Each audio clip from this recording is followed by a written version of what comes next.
আসসালামু আলাইকুম। সকালবেলা এখন তো আজকে আমার অনেক কাজ। আজকে আমি আমার বিআই ব্যানকে খাওয়াইতেছি, আরও আপুরা আছে, শামিমরা আছে, সবাইকে দাওয়াত দিছি, ঈদের দাওয়াত। তো সকালবেলা উঠেই সব কিছু শুরু করে দিলাম। এখন কফিটা খেয়ে নিই, খেয়ে তারপরে বাকি কাজ শুরু করব। আমি অলরেডি রাত্রেবেলা কিছু কিছু করে রাখছি, এখন খালি মাছগুলি রান্না করব।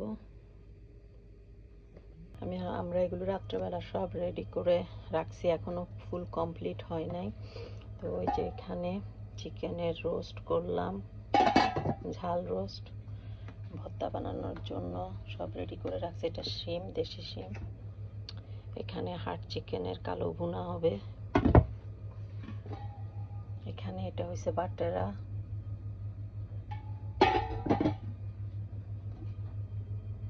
আর এই যে গরুর মাংস।